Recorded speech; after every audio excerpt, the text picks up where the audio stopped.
අද අපි කතා කරන්න යන්නේ ටිකක් අමුතු අద్భుත කතාවක් ගැන. බීජිං වලින් ඇහෙන එකක්. අර ප්‍රසිද්ධ බස් කතාව නේද? අංක 375. ඔව් අංක 375 බස් එක රෑගිය අන්තිම බස් එකක් අභිරහස් විදිහට අතුරුදන් වුණා කියන නාගරික පුරාවෘත්තය. ඒක පුදුම විදිහක පැතිරිලා තියෙනවා. දකුණු ඉන්දියාවෙත් බලපෑමක් වෙලා. අර දෙමළ චිත්‍රපටයක් ආව නේද 2022? හරි ඒක තමයි ඩයරි චිත්‍රපටය. ඉතින් අද අපි මේ පුරාවෘත්තයයි ඒකේ සිනමා අනුවර්තනය දෙකම ටිකක් ගැඹුරින් බලමු. ඔව් අපි පාවිච්චි කරන්නේ ඉතින් අන්තර්ජාලයේ තියෙන ලිපි, සංසද සාකච්ඡා, චිත්‍රපට විස්තර වගේ දේවල්. හැබැයි කියන්න ඕන මේවේ තොරතුරු ටිකක් එකිනෙකට වෙනස් වෙන්න පුළුවන්. ඒක තමයි නාගරික පුරාවෘත්තවල ස්වභාවය. නේද? ඉතින් අපි අරමුණ කතාවේ හරය මොකද්ද? මොනවද ඇත්තටම වුණා කියලා කියවෙන්නේ? චිත්‍රපටයට කොහොමද සම්බන්ධ වෙන්නේ කියලා බලන එක. හරි. එහෙනම් අපි පටන් ගමු කතාවේ මූලික සිද්ධිදාමයෙන්.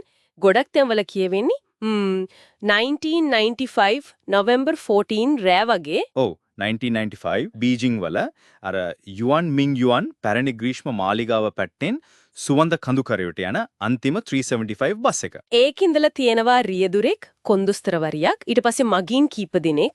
මගින් ගැන විස්තර හැමතැනම එක වගේ නෙවෙයි නේද? ඔව් සමහර තැනක වයසක ගෑනු කෙනෙක්, තරුණයෙක්. සමහර තැනක වයසක පිරිමි කෙනෙක්, තරුණ ජෝඩුවක් වගේ කියලා තියෙනවා. ඒක ටිකක් වෙනස් වෙනවා. හරි. බස් එකේ ඉතින් ගමන පටන් අරන් ටික දුරක් යනකොට බස් හෝල්ට් එකක්වත් නැති තැනකදී අමුතු 3 දෙනෙක් අත දානවා. මෙන්න මේක තමයි කතාවේ අර කුතුහලේ දනවනම හරිය. එයාලා ඇඳන් ඉන්නේ පරණ අර චිං රාජවංශයේ ඇඳුම්. මුහුණුත් හරිම සුදුමෙලි පාටයිලු නේද? මැද ඉන්න කෙනාව අනිත් දෙන්න උස්සගෙන වගේ තමයි බස් එකට දාගන්නේ. ඔව්. කොන්දොස්තර එතකොට කියනවා සමහර විට නළුව වෙන්නේ නැති, රූගත කිරීම කිවර වෙලා එනව වෙන්නේ නැති, සමහර විට බීලා වගේ කියලාත් කියනවා. හදයි ඉතින් මෙතනදී කතාවේ අර විවිධ පැතිමතු වෙනවා. බස් සංඛ්‍ය 375ද නැත්නම් 302ද 330ද. ඔව් අවුරුද්දත් එහෙමයි.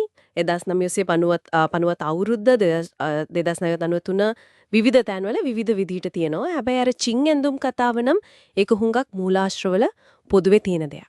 ඒක සමහර විට අර පරණ දේවල් නැති වෙලා යන එක ගැල සමාජෙ තිබ්බ බයක් වගේ දෙයක් වෙන්නත් පුළුවන් නේද? වෙන්න පුළුවන්. හරි. දැන් කතාවේ අනිත් තීරණාත්මක හරිය. අර වයසක මගියා. එයා තමයි ක්‍රියාත්මක වෙන්නේ. එයා අර අලුතෙන් නැගපු තුන්දෙනා දිහා බලලා මොකක් හරි අමුත්තක් දකිනවා. ඔව්. එයා එකපාරටම කෑ ගහනවා අර තරුණ මගියා එයාගේ පර්ස් එක හොරකම් කළා කියලා.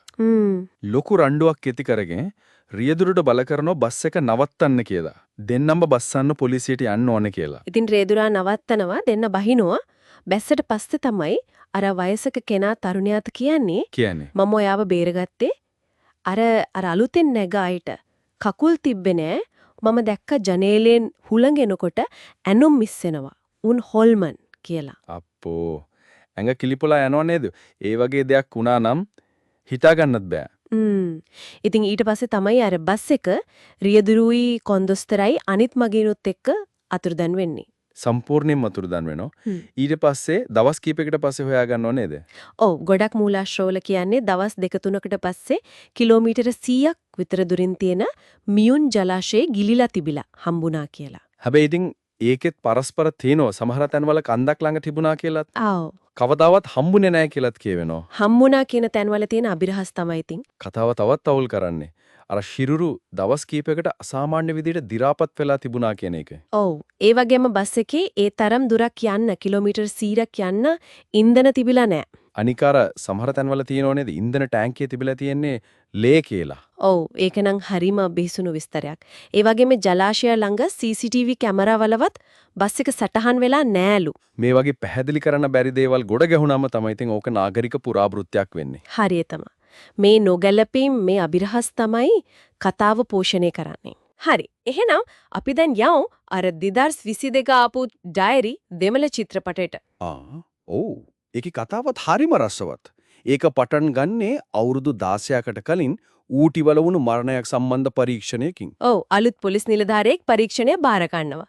කොහොම හරි මේ පරීක්ෂණය අන්තිමට සම්බන්ධ වෙනවා ඌටි කොයිම්බතූර් පාරේ යන අමුතු බස් ගමනකට. විශේෂයෙන්ම අර 13 වෙනි කටුවංගුව ආශ්‍රිතව චිත්‍රපටයේ පැහැදිලිවම බීජිං බස් කතාවෙනුත් 13 වෙනි වංගුව ගැන තියෙන දේශීය කතාවලිනුත් ආభాෂය ලැබලා තියෙනවා. සමානකම් මොනවද? ගොඩක් තියෙනවා අන්තිම බස් එකක් වීම, අමුතු අద్భుත මගීන් ඉන්න එක, ප්‍රධාන චරිතයට අමුතු දේවල් අත්විඳින්න වෙන එක. බස් එක අනතුරට පත්වීම හෝ අතුරුදන් වීම වගේ අංග. ඔව්, ඒ වගේම අතීත සිදුවීමකට සම්බන්ධ වීම. චිත්‍රපටය නම් අවුරුදු 16කට කලින් වුණ දෙයක්.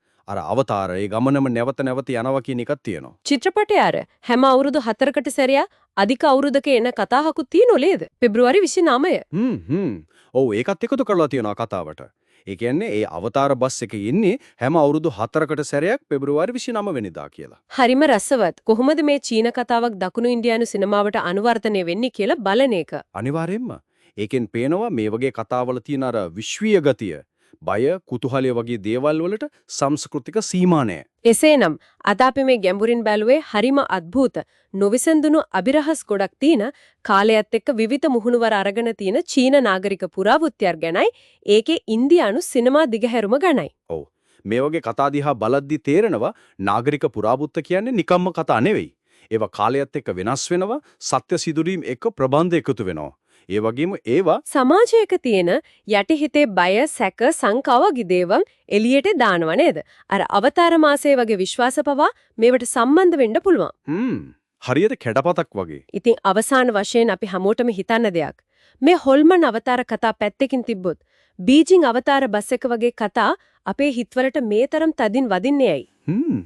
විශේෂයෙන්ම අර රෑක පාළු පාරක තනියම යන ගමනක් ගැන, ඒ හුදකලාව ගැන, අපි නොදන්නා දේ ගැන, අපේ හිතේ තියෙන අර පොදු ගැඹුරු බිය ගැන මේ කතා ඇත්තටම මොනවද අපිට කියන්නේ?